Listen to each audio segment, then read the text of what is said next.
Okay, we're good. Okay. We're good. We're all good. We're all good. Okay, Okay. I got panicky for Perfect. a second. Okay, all good. Okay. Okay. Okay, Thanks. thank you. Hello. Hi, Andrew. How you doing today? I'm good, thank you. How are you? I'm great, thank you. Well, first of Good. all, congratulations on this. I was lucky enough to see it at the film festival in the fall, in the Toronto International Film Festival, and it was one of the films that just stuck with me. You know, one of those you see a film and you're like you can't stop thinking about it. And I wanted to know from you. I know that you had read the novel and it obviously struck you. What was it about it that you thought this is going to make a great film? Yeah, I mean, it's one of those things. I'm so glad that it stuck with you because that's what the novel did to me, I suppose, and what I wanted to do with the film. There was just something about Charlie and what he needs and what he wants and his resilience in the face of some real kind of hard suffering, essentially, that really just kind of broke my heart, I suppose. And I put the novel down and I couldn't stop thinking about this kid. And, I would start crying at weird intervals when I started thinking about him. And I think when something affects you like that, you just you think there is something there that I want to pursue and make, and it was that this kid really and what he had to go through. Yeah, heartbreaking. I mean, oh my goodness. And before we talk about Charlie Plummer, you know, ha- I just want to know how you really got into this world because it's so something. I mean, it's obviously out of your comfort zone. So tell me a little bit about because I know that you spent some time with the author to really Mm. authenticate this. Yeah, I mean all that's really so important to me. Like I just like to go to new places anyway, and to be out there and to meet the kind of people that exist in that world, meet the jockeys and meet the trainers, and then travel around. I traveled for like 3 or 4 months just across country, going to the places that Charlie goes to in the story, and it just helps you visualize the world and visualize the small details. And to me, I'm almost obsessed by those little things. It's like little things that you can pick up in an environment that say something bigger about the world or about a character or whatever it might be. So I try really hard to do those, and I travel around, I take a lot of notes, and just open my eyes, I suppose, and it helps me, fundamentally. Oh, absolutely. And I think this is a world that a lot of people really are not very familiar with, this type of horse racing and how it all works. What was there something that, particularly shocked you that maybe you didn't even read about in the book that you saw firsthand? It's two things. It's a really tough world. I think that's what really hit me when you're there. Like you go and you spend time on the backside with the trainers and the horses and everything, and it's a really tough world. And it's an industry that's completely dying, especially this quarter horse racing, which is kind of sprinting horses. Right. It's just dying on its feet essentially. That they're not making any money. Jockeys are making maybe $80 a race. And that's not a lot of money. No. And people are maybe pushing the horses more than they need to be pushing them, and more than they should be pushing them, because they need to make money to, feed themselves. And that was really fascinating to me. And, it's a very different world from what you imagine of people, loving horses and just being in that kind of industry for the love of horses. It's not. It's their way of making money, I guess. And that was just interesting to be around, but also the sense of community, I suppose, that exists in that world. Everybody knows each other. It's like, parents and children and grandparents, they all have lived in that world and worked in that world for a long time. And that you get that traveling around America. I mean, you get it everywhere in the world. Everybody finds their little community and they cling on to that community. Yeah, it's kind of like being in the circus or whatever. Like you travel together and it makes a lot of sense for sure. Let's talk a little bit about Charlie Plummer because I was lucky enough to interview him for All the Money in the World a few months ago, and so we did talk very briefly about this. I didn't have a lot of time, on those junkets you don't get a lot of time, unfortunately. But I told him, I said, that I had seen him in Lean on Pete, obviously before I had seen him in All the Money in the World, and I said to him, I go, my God, like my heart just went out to him. Honestly, like what this kid went through, and then of course the big scene with the horse. Oh my God, and I just said to him, I go, how did you pull this off? And he says, I don't know. And I want to ask you because you saw over 200 young actors for this, and what was it about Charlie that stood out for you? He was just so good. I think it's as simple as that. In the end, he's such a good actor, and it was really fascinating because I met a lot of kids who were very, very good, Sure. and they were perfect at like understanding that they probably had to be emotional within a scene, and they would generate the correct emotion. And you're like, oh, that's impressive. But then Charlie, I watched his tape. He went on tape to start with, and he just did the scene in a completely different way. And he was like not going for the easy emotional angle. It felt like he was trying to find something more truthful in that scene. And whenever you see an actor doing that, I just like lean forward and you're drawn into them and you want to like look at them for longer and you don't want the camera to go anywhere else because you want to see what this person is like, experiencing or trying to work through. And Charlie just does that. In many ways, to me, he's the same as Charlotte Rampling. I think they both approach scenes in a similar way, trying to find something different and interesting within it. And he's so dedicated as well. He's a serious kid who's really nice and got some great people around him. Yeah, nice He cares parents. about the roles he chooses. It's amazing. Yeah, yeah. No, I met his dad who was there, and they actually in the room when I was doing the interview. And he came and goes, "Oh, you saw Lean on Pete?" He was all excited, because I was like the only journalist that brought it up in the interview, so he was very, very excited to talk about it. But yeah, he is quite extraordinary, and you just mentioned Charlotte Rampling, and it hit me, and I was thinking, do you think that you could have made this film had you not had the success with 45 Years?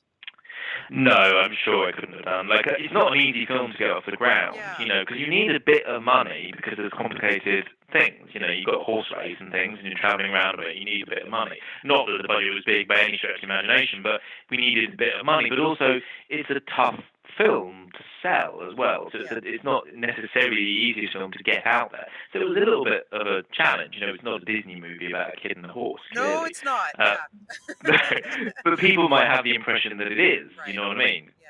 But I always knew that it was going to be a challenge. But you know what? 45 years was a huge challenge For sure. as well. And Weekend was a huge challenge to get off the ground. Right. The minute you have a film that doesn't maybe progress in a way that regular films do progress, it's always a challenge to get them funded. Yeah. Well, shooting the horse race and everything, that had to have been, you're in this desert type area. You've got, Mm. scorpions and snakes and on top of that, you've got horses. And I mean, there's horses, quote unquote, actors, but at the end of the day, they're animals and they can be frightened as easily as people. And, that had to have been just crazy. Do you know what? It really wasn't that Oh, bad. good. I mean, I wish I could say it was crazy because it always sounds like then people will give me all like huge respect for being able to deal with the craziness. Right. But actually, it was like The truth is that horses, like the horse that we used to play Lean on Pete, was so well trained, Yeah. and the trainers were incredible, and they were always there, and they're always close to the horse, and they're always looking after the horse.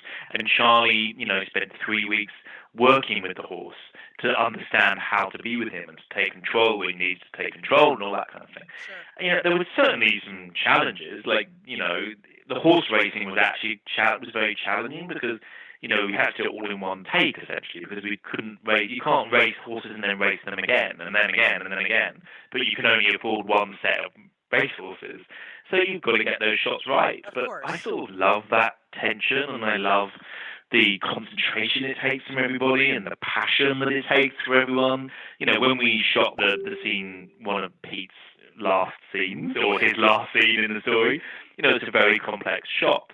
But you've got the whole of the crew willing it to work and willing it to happen. And, moments like that are very special. So I kind of enjoy working like that. Yeah, and in addition, you also, you have the king and queen of the indie films, Steve Buscemi and Chloe Sevigny in this. Wow, and also Steve Zahn too. I mean, what a great cast, and I particularly, Steve. Listen, we all know how versatile that actor is. And it's funny that he was in Boardwalk Empire, so was Charlie Plummer too, by the way. Yeah. Just connected in my head, by the way. But I just, he's so versatile. But just to see him in something like this, a little bit vulnerable. I don't know.